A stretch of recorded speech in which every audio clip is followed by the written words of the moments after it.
Good morning. It's been a little while. I've been super busy actually with hockey, so I really haven't had time to make videos.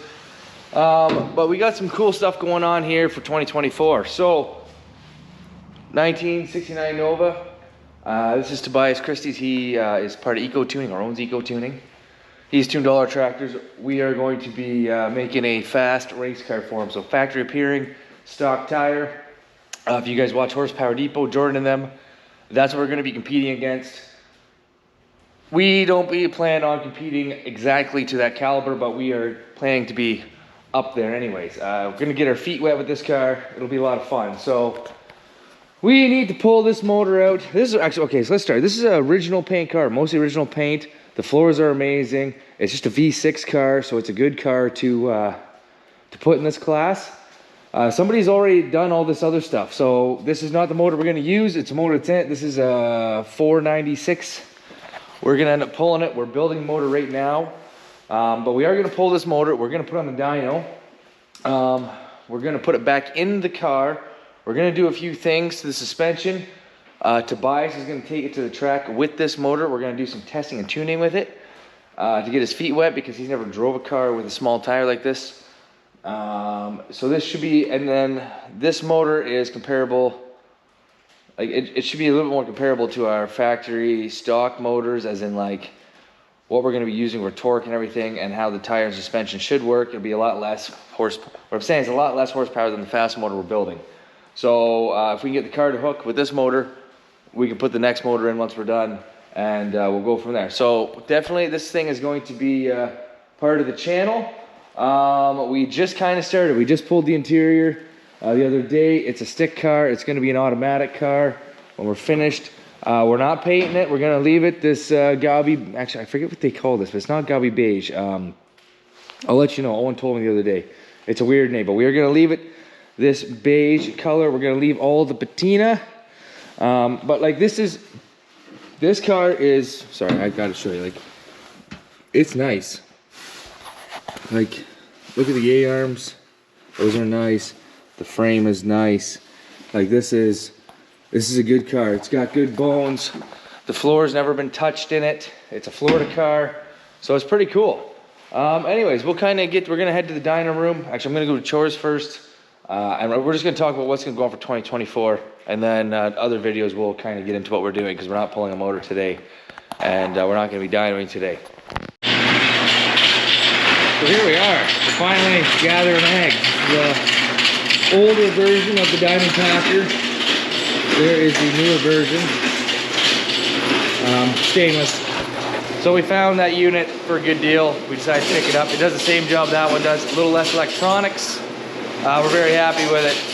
Why we went 2 packers instead of putting both barns into 1 packer?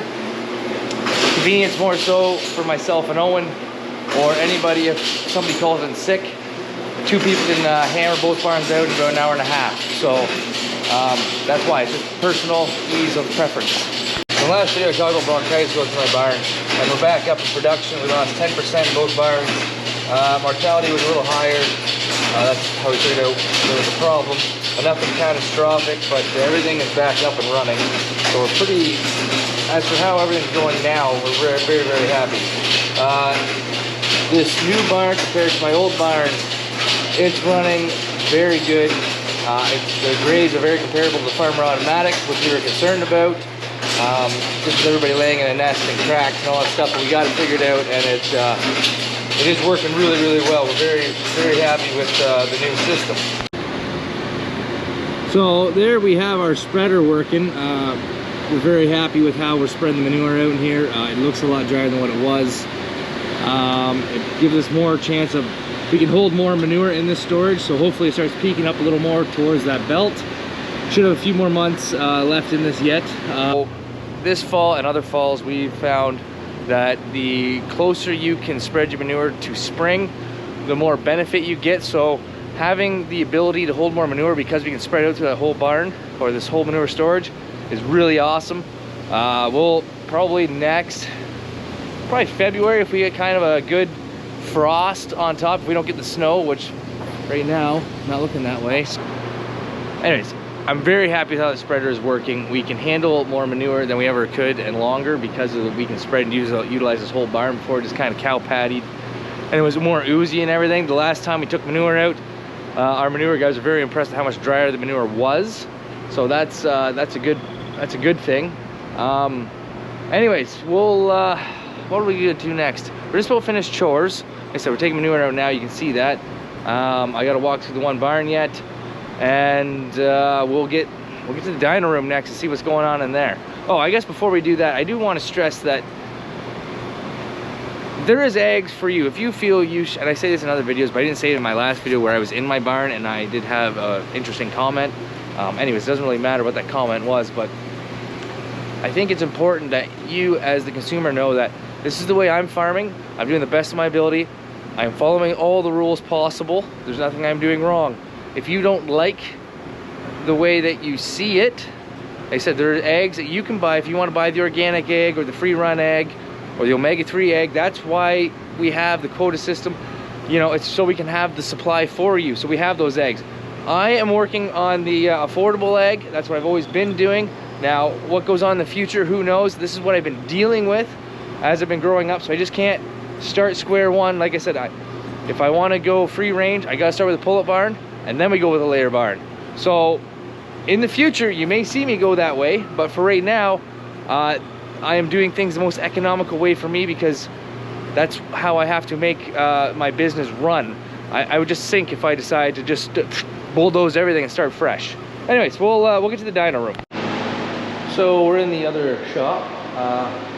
Got the old H2R part. We're actually getting a gasket kit for everything. Gonna redo it. We had to buy a new rad for it.